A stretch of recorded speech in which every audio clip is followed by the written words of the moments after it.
Sherlock Holmes et l'énigme de la chaussette perdue. Chapitre 1, une chaussette introuvable. Un matin brumeux à Baker Street, Sherlock Holmes et le docteur Watson étaient en train de prendre leur petit déjeuner lorsque Madame Hudson, la logeuse, entra précipitamment. « Messieurs, vous devez m'aider » s'exclama-t-elle, les mains agitées.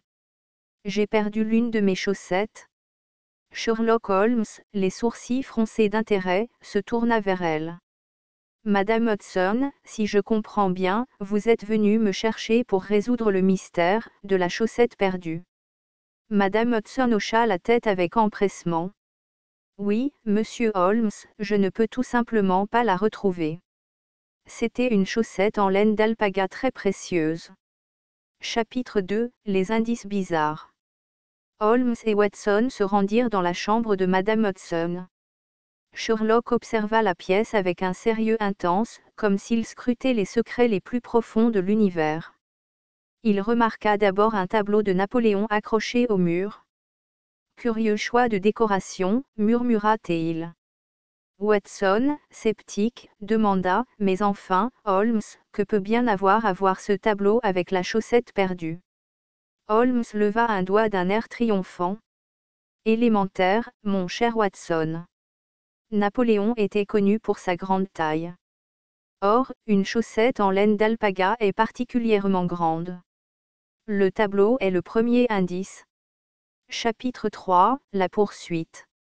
Les deux enquêteurs se lancèrent dans une poursuite effrénée à travers Londres, suivant une série d'indices laissés par le voleur présumé de la chaussette. Ces indices incluaient des miettes de pain en forme de flèches, des boules de coton dispersées dans la rue et même une ligne de chaussettes multicolores menant vers le zoo. Finalement, Holmes et Watson se retrouvèrent devant la cage des pingouins du zoo. « Le coupable doit être là. Regardez ces pingouins portant des chaussettes assorties, » déclara Holmes avec une conviction extraordinaire. Watson soupira. « Holmes, ce sont des chaussettes pour pingouins que les gardiens leur mettent pour les protéger du froid. » Chapitre 4, la révélation. Déçus, les deux enquêteurs retournèrent à Baker Street pour découvrir Madame Hudson en train de rire aux éclats. Elle tenait la chaussette perdue dans une main et pointait du doigt l'autre main où se trouvait une deuxième chaussette identique. « Je les avais mises de chaque côté du radiateur pour les sécher, et je les ai oubliées là. Quelle idiote je fais » s'exclama-t-elle en secouant la tête.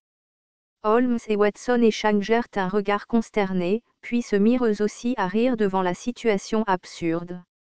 Épilogue, une leçon retenue.